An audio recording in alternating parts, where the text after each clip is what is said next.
रविवार प्रदोष व्रत कथा। रविवार के दिन अगर प्रदोष व्रत पड़ जाता है तो हमें रविवार प्रदोष व्रत की कथा को पढ़ना चाहिए और उसे स्मरण करना चाहिए। यदि रविवार के दिन प्रदोष हो तो शिव जी के साथ सूर्यदेव की भी पूजा करें।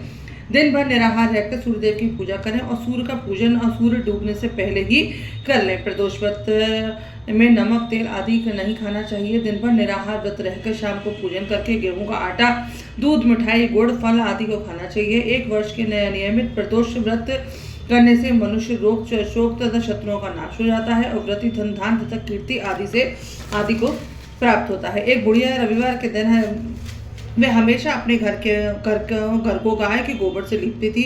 सायंकाल से पहले ही पूजा करती थी, पकवान तथा फलों का नैवेद्य लगाती थी और प्रसाद खाती थी। इससे शिवजी जी और सूर्यदेव उस बुढ़िया पे बहुत प्रसन्न थे। उसके पास किसी भी प्रकार की कोई भी कमी नहीं थी।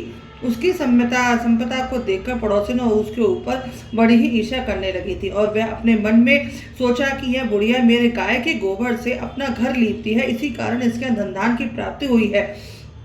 अतः उसने अपनी गाय के घर को भीतर बांधना प्रारंभ कर दिया। इस कारण उस बुढ़िया को अगले दिन रविवार को गोबर नहीं मिला और उसने अपना नियम भंग जानकर उसे बहुत ही चिंता हुई और बिना कुछ भोजन खाए वह रात को सो गई। रात में भगवान ने उस बुढ़िया को सपने में कहा कि तुम्हें आज गोबर नहीं मिला, इसलिए तुम बहुत ही दुखी हो।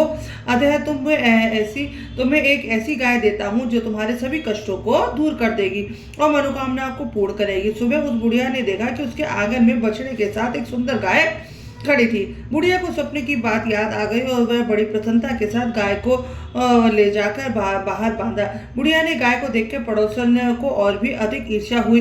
गाय सोने का गोबर करती थी, यह देखकर पड़ोसन को अधिक आश्चर्य करने लगी। उसने उसके गोबर को उठा के उसकी जगह अपना गाय का गोबर रख देती थी। इस प्रकार पड़ोसन को यह नित्य कार्य करने लगी और बुढ़िया को पता भी नहीं चला कि उसकी गाय सोने का गोबर करती है। तब भगवान ने सोचा इस प्रकार तो बुढ़िया को कोई भी लाभ नहीं होगा। अतः एक दिन उन्होंने जोर से आंधी चलाई और जलवृष्टि हुई। इससे बुढ़िया की गाय को घर के भीतर बांधना पड़ा। अतः दूसरे दिन वह गाय के घर के अंदर ही ये बांधना शुरू कर दिया। तब पड़ोसिन को लाभ ना देखकर उसने राजा से शिकायत कर दी और कहा कि उस बुढ़िया के पास एक ऐसी गाय है जो सोने का गोबर देती है, अतः आप उसे ले लें जिससे प्रजा का पालन करें। राजा को यह बात जांच करने के लिए उन्होंने लोगों को भेजा। बुढ़िया के यहाँ से गाय को मंगवा लिया गया, किंतु भगवान की कृपा से उस दिन गाय ने सोने का गोबर भी नहीं किया, साधारण ही गोबर किया।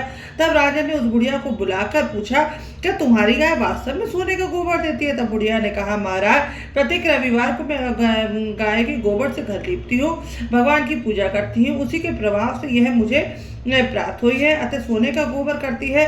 पड़ोसिन के कहने पे मेरी गाय वापस कर दीजिए। मुझे क्षमा याचना की। राजा ने पड़ोसिन को दंड दिया और संपूर्ण राज्य में घोषणा कर दी कि सभी लोग रविवार के दिन प्रदोष का व्रत रखें और स्वयं व्रत रखना प्रारंभ कर दिया और सभी को आदेश दिया कि गाय के गोबर से अपने घरों को लीपें। इस प्रकार से राजा की प्रजा बहुत प्रसन्न हुई, धनवान हुई और सभी रोग मुक्त हुए और सभी की मनोकामनाएं पूर्ण हुई। श्री सोम प्रदोष रवि प्रदोष व्रत कथा समाप्त। सभी को रविवार प्रदोष की व्रत करना चाहिए। प्रदोष व्रत जो है वो किसी में दोष ना छोड़ने वाला व्रत है। अगर आपके अंदर कोई दोष है तो आप प्रदोष व्रत को जरूर करें, जिससे आपकी सारी मनोकामनाएं पूर्ण करेंगे और भगवान की कृपा दृष्टि हमेशा आप पे बनी रहेगी। शिव जी का यह व्रत है। इस व्रत को करने से सभी पाप, रोग, मुक्त, नष्ट हो जाते हैं और लोगों को संतान नहीं होती है, संतान प्राप्ति होती है। जिनके घर में धन धान्य की कमी है वो प्राप्ति होती है। कुंवारियों के विवाह होते हैं, रोगियों के रोग नष्ट होते हैं। इसलिए इस व्रत का पालन जरूर करना चाहिए और इस व्रत के पालन से मनुष्यों को बड़ी प्रसन्नता होती है। वो प्रदोष व्रत कथा समाप्त।